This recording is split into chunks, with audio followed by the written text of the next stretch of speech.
नमस्कार दोस्तों, स्वागत है आपका आपके यूट्यूब चैनल एचआरजी के भाई अशोक सर पर। ठीक है, तो दोस्तों ये आपको प्रीवियस ईयर की वीडियो का तीसरा पार्ट डाल रहे हैं हम आपको।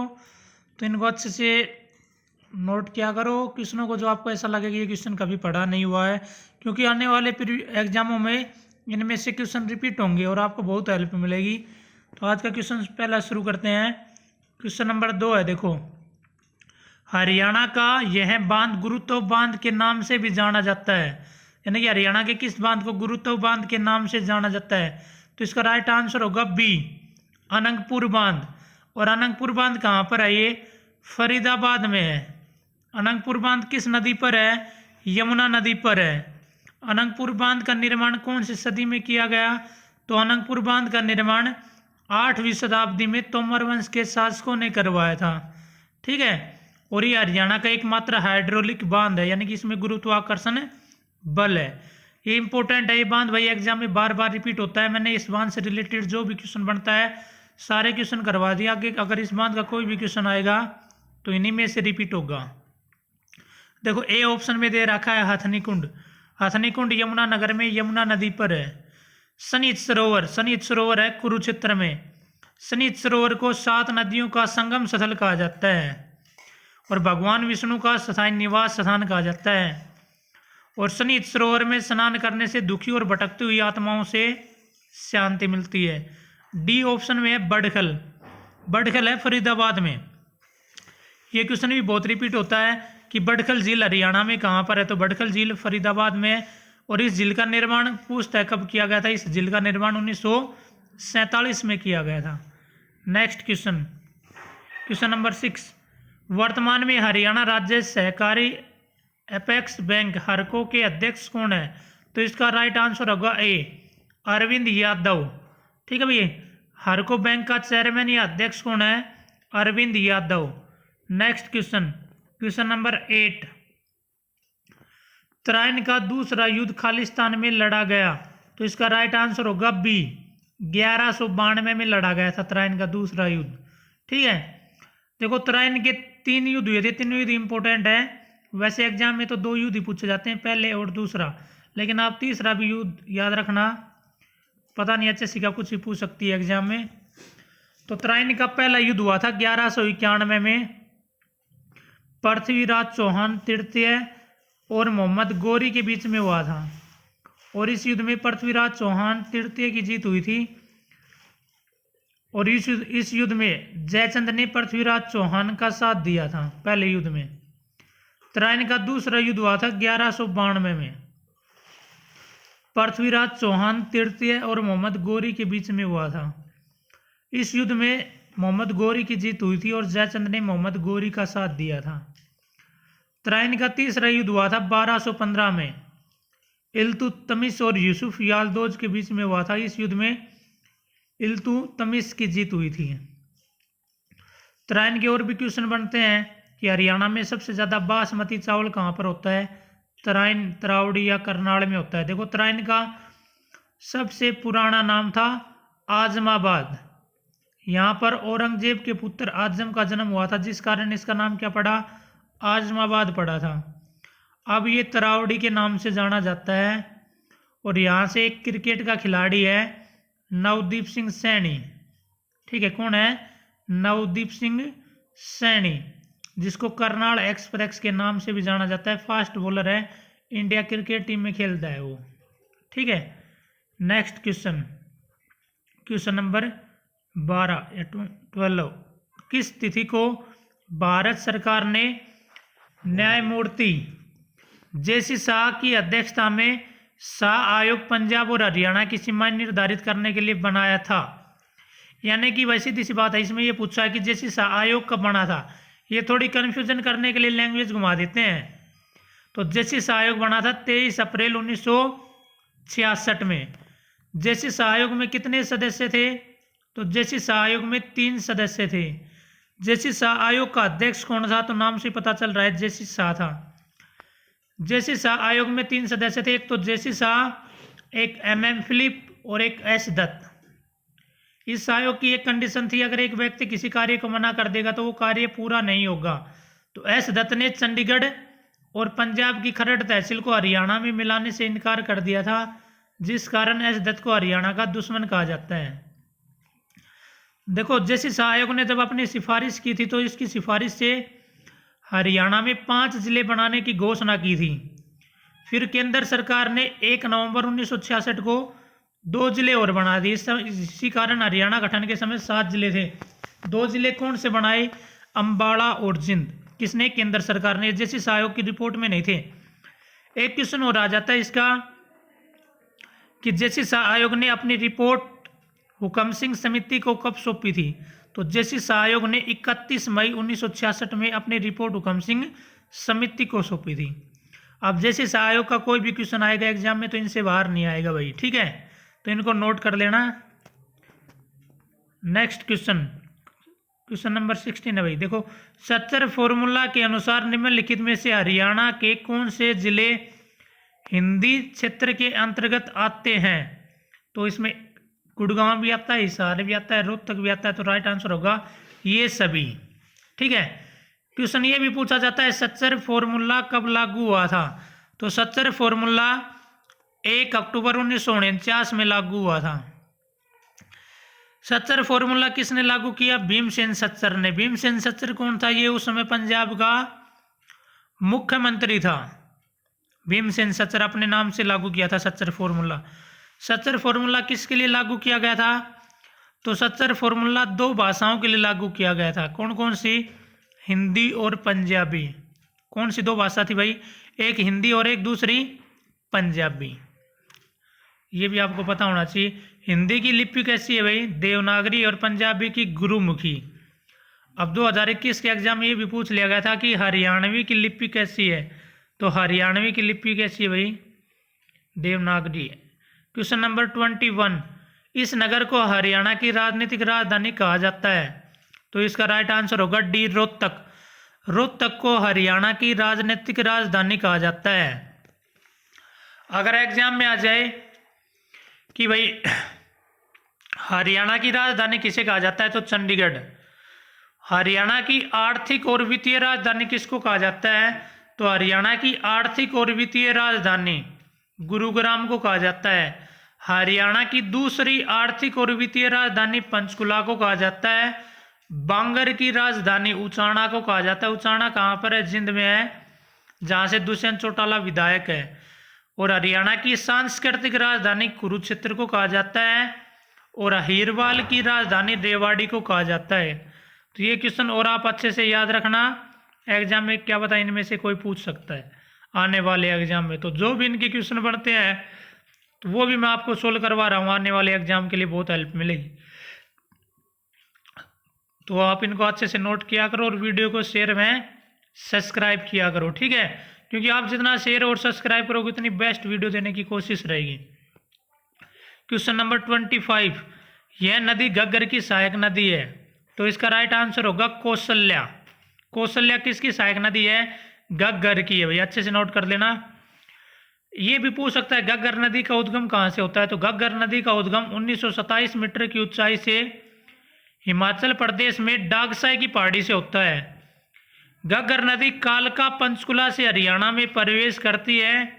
घग्गर नदी की हरियाणा में कुल लंबाई 251 किलोमीटर है।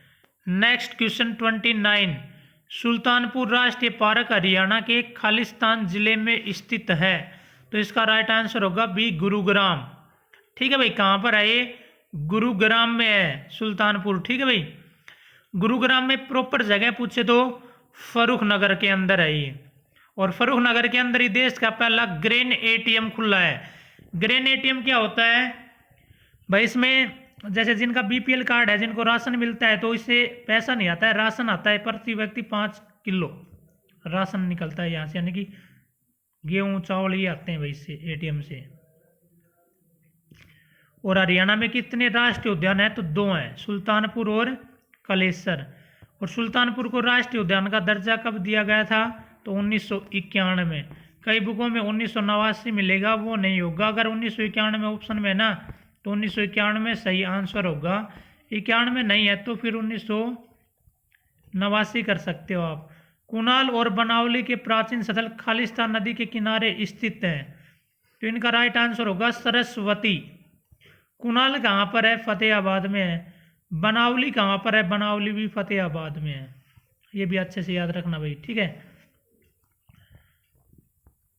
कुणाल की खोज 1986 में JS आचार्य और M खत्री ने की थी। बनावली की खोज 1973-74 में RS बिष्ट ने की थी, रघुविंदर सिंह बिष्ट ने की थी। नेक्स्ट क्वेश्चन 41, हरियाणा के सटार स्मारक खालिस्तान की समाधि है, तो ये ताराचंद की है भाई। और ये कहाँ पर है? तो ये दिनोद गांव में है। और दिनोद गांव कहाँ पर है? भिवानी में है। बाबा ताराचंद की समाधि हरियाणा में कहाँ पर है? दिनोद गांव भिवानी में। क्या नाम है भाई इसका? सटार स्मारक। ये जनवरी 2021 में ग्राम सचिव का एग्जाम हुआ था, उसमें भी आया था और आगे भी एग्जाम में रिपीट हो सकता है। अच्छे से नोट कर लेना भाई इसको, ठीक है, क्योंकि 2021 में 2 बार आ चुका है और इससे पहले भी 1-2 बार आ चुका है एग्जाम में। क्वेश्चन नंबर 45, हरियाणा के निम्नलिखित में से किस जिले को फर्निशिंग रेसे और गलीचों के लिए जाना जाता है? तो इसका राइट आंसर होगा पानीपत, ठीक है। क्या होगा? पानीपत। पानीपत को पेट्रोकेमिकल हब भी कहा जाता है। पानीपत को बुनकरों की नगरी भी कहा जाता है और बुनकरों को इंग्लिश में बोलते हैं वीवर सिटी। तो एग्जाम में आजकल ये आता है, वीवर सिटी किसको कहा जाता है? पानीपत को कहा जाता है। कास्ट ऑफ कैपिटल पानीपत को कहा जाता है। कास्ट ऑफ कैपिटल क्या होती है? यानी यहाँ पर भाई पुराने जो सामान है उसको रिपेयरिंग करके नया बनाया जाता है, जिस कारण इसको कास्ट ऑफ कैपिटल कहा जाता है। पानीपत के बारे में इन क्वेश्चनों का अच्छे से आपको पता होना चाहिए। क्वेश्चन नंबर 48, हरियाणा का राजकीय पशु है, तो इसका राइट आंसर होगा सी, काला हिरन।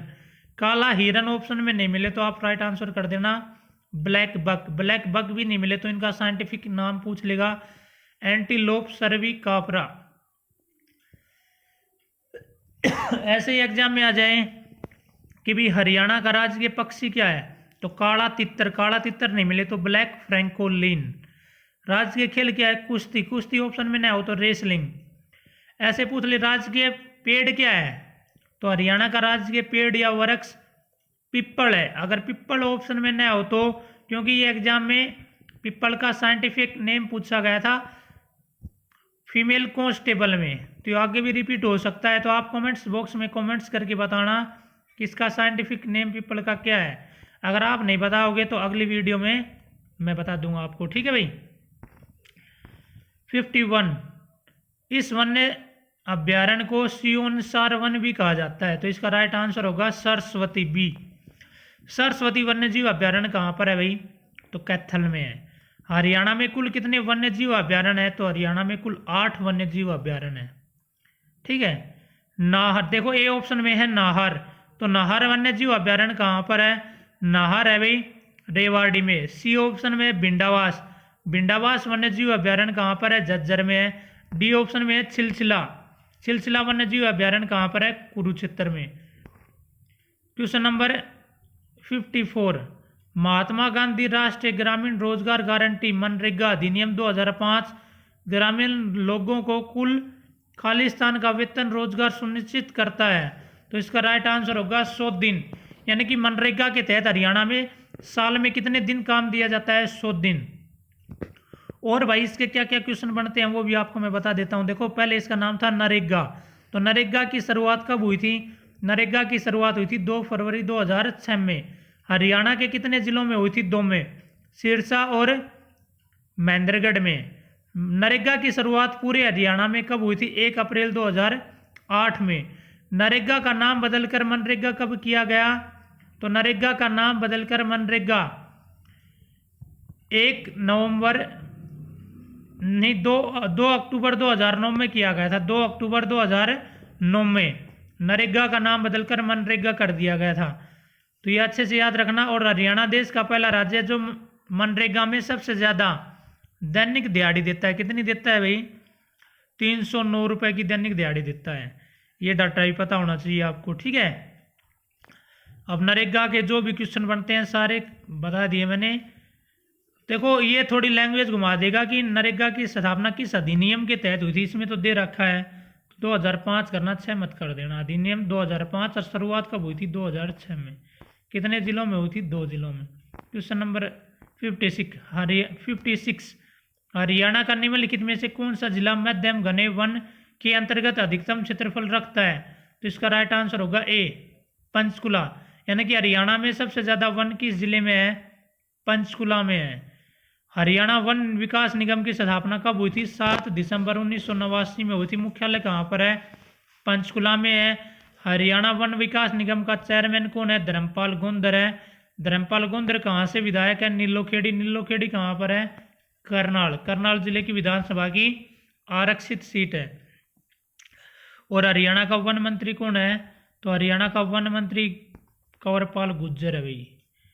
क्वेश्चन नंबर 60, हरियाणा के वर्तमान में लोकायुक्त कौन है? तो हरियाणा का वर्तमान में लोकायुक्त है भाई हरिपाल वर्मा। इससे पहले कौन था? NK अग्रवाल, नवल किशोर अग्रवाल। पहला लोकायुक्त कौन था? प्रीतम पाल। ये डाटा भी पता होना चाहिए आपको। क्वेश्चन नंबर 61, हरियाणा का निम्नलिखित में से कौन सा जिला उत्तर हरियाणा बिजली वितरण निगम लिमिटेड के अंतर्गत आता है? तो इसका राइट आंसर होगा बी, कैथल। देखो 1 जुलाई 1997 में हरियाणा बिजली विभाग को 2 भागों में बांटा गया था, उत्तरी हरियाणा और दक्षिणी हरियाणा, यानी कि UHBVNL, उत्तरी हरियाणा बिजली वितरण निगम लिमिटेड। और इसका मुख्यालय कहाँ पर है भाई? पंचकुला में है। इसमें 11 जिले आते हैं। दूसरा DHBVNL, दक्षिणी हरियाणा बिजली वितरण निगम लिमिटेड, इसका मुख्यालय हिसार में है और इसमें भी 11 जिले आते हैं। जैसे आप महेंद्रगढ़ से हो, चरखी दादरी, भिवानी से हो, रेवाड़ी, गुरुग्राम, फरीदाबाद, पलवल, मेवात से हो, तो आपका जो घर पर बिजली का मीटर या बिल आता है उस बिल पर लिखा रहता है दक्षिणी हरियाणा बिजली वितरण निगम लिमिटेड। या कोई सरकारी कर्मचारी है बिजली विभाग से तो उसकी बाइक या गाड़ी पर लिखा रहता है DHBVNL। या कोई बिजली विभाग का ऑफिस या कुछ भी आपको दिखता है वहाँ पर भी क्या लिखा हुआ मिलेगा? DHBVNL, दक्षिणी हरियाणा बिजली वितरण निगम लिमिटेड। तो हरियाणा बिजली विभाग का मंत्री कौन है भाई? तो हरियाणा बिजली विभाग का मंत्री है रणजीत सिंह चौटाला। रणजीत सिंह चौटाला कहाँ से विधायक है? तो ये रानिया से विधायक, और रानिया कहाँ पर है? सिरसा। अगला क्वेश्चन है 68, हरियाणा का गुड़गांव, मानेसर, बावल क्षेत्र खालिस्तान के उत्पादन हेतु प्रसिद्ध है। तो इसका राइट आंसर होगा ऑटोमोबाइल, बी। क्या आंसर होगा? ऑटोमोबाइल। देखो बावल कहाँ पर है? रेवाड़ी में है। रेवाड़ी जिले की विधानसभा की आरक्षित सीट कौन सी है? बावल है। बावल से कौन विधायक है? बनवारी लाल। और ये मानेसर कहाँ पर है? ये गुरुग्राम में है। निम्नलिखित में क्वेश्चन नंबर 71, हरियाणा में भारतीय कॉरपोरेट मामलों का संस्थान कहाँ स्थित है? तो इसका राइट आंसर होगा मानेसर। मानेसर कहाँ पर है? गुरुग्राम में है। मानेसर में NSG, नेशनल सिक्योरिटी गार्ड का कमांडो कैंप है भाई, ठीक है। और भाई मानेसर हरियाणा का 11वां नगर निगम है। 23 दिसंबर 2020 को हरियाणा का 11वां नगर निगम बना था। गुरुग्राम हरियाणा का एकमात्र ऐसा जिला है जिसमें 2 नगर निगम, एक तो मानेसर और एक गुरुग्राम। नेक्स्ट क्वेश्चन 74, हरियाणा सरकार ने करनाल में एक इंडो इजराइल बागवानी परियोजना किसानों को खालिस्तान उगाने हेतु समर्थ बनाने के लिए स्थापित की है। तो इसका राइट आंसर होगा बेमौसमी सब्जियां। यह ऐसे भी आ सकता है हरियाणा में फल एवं सब्जी उत्कृष्टता केंद्र कहाँ पर है? या centre of excellence for vegetable Haryana में कहाँ पर है? ये गरोंडा करनाल में है। गरोंडा कौन से नेशनल हाईवे पर है? 1 या 44 पर है। तो इसमें जो भी हरियाणा जीके के क्वेश्चन थे मैंने सारे क्वेश्चन सोल्व करवा दिए हैं। उनसे रिलेटेड आने वाले एग्जाम में क्या क्वेश्चन आ सकता है वो भी सोल्व करवा दिया है। Thank you for watching our video. Please video को शेयर व सब्सक्राइब करें और कैसे लगी हमारी वीडियो कमेंट्स बॉक्स में कमेंट्स करके बताएं।